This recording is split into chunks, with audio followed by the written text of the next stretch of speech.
30 ዓመት ረጅም ዓመት ነው። አይ 30 ዓመት በጣም ነው። እዚህ ውስጥ ያለ ነው 30 ዓመት እኔ ላይ 30 ዓመት ብትደምሩብኝ እኔ የለውም እዚህ ጋር 30 ዓመት ብዙ ነው ሁላ። ስለዚህ 30 ዓመት ማንንም ለመጠበቅ ያን ያህል ባንጠበቅ ደስ ይላል። በ10 ዓመት ውስጥ ብንጨርስ በ5 ዓመት ብንጨርስ እኮ ደስ ይላል። 30 ዓመት ግን ቀስ ብላችሁ እየኖራችሁ ክፈሉን ስንል ያንን ያስገደደን ምክንያት ዓመቱ ቢቀንስ ገንዘብ ይጨምራል። 30 ዓመት በግዴታ ነው በቃ ያን ፎርሙላ ለመስራት 30 ዓመት ግዴታ ሆነብን ማለት ነው። ወለድ ነፃ አሁን ከባንኮች ጋር እንሰራለን አይደል? ወለድ ነፃ ስንላቸው አይገባቸውም። ለምን እነሱ በወለድ ነው ከሞላ ጎደል የሚሰሩት ማለት ነው። ወለድ ነፃ ያደረግበት ምክንያት ተመሳሳይ ያውን ምክንያት ነው። ለምን ያ ታርጌት ያደረግነው ኦዲየንስ ወለድ ብናረግበት የአንድ መኝታዋ ብቻ ወደ 40 ሺህ 50 ሺህ ብር በወር ነው። በአማካኝና ታርጌት ያደረግነው ኦዲየንስ ደግሞ አይችለውም። ስለዚህ ወለድ ኦፕሽን አይደለም ማለት ነው፣ አማራጭ አይደለም ለኛ።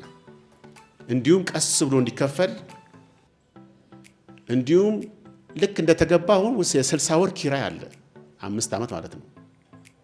ኪራዩ የሚተመነው ባገኛችሁበት ሰፈሩ ለአንድ መኝታ ስንት ነው በአማካኝ ለሁለት መኝታ በአማካኝ ስንት ነው ተብሎ ተተምኖ ነው እንግዲህ ለምን መከራየት አለበት።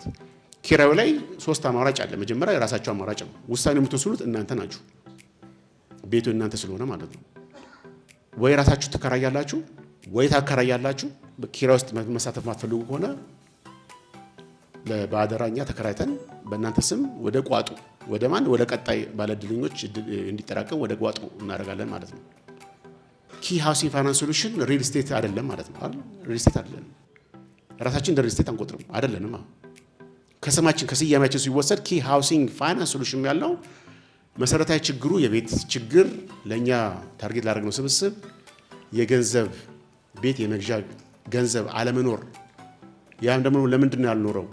ለምንድን ነው ይሁላ ሪል ስቴት እያለ መፍትሄ ያልሰጠው ሲባል እሱን ካጠናም በኋላ ነው ተመሳሳይ አይነት አከፋፈል ይዘን ብንመጣ አብዛኞቹ አንዳንድ ተመሳሳይ እኮኛን የሚመስሉ አሁን በስያሜም ወይም በማስታወቂያ እኮ አሉ አይደል?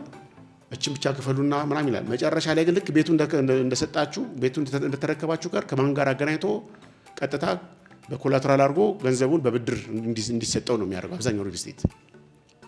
ያ ደግሞ ከኛ ጋር አይገናኝም ማለት ነው። አድራሻችን ካሳንቺስ መናኸሪያ ረድኤት ህንፃ 9ኛ ፎቅ ኪ ሃውሲንግ ፋይናንስ ሶሉሽን ቀላል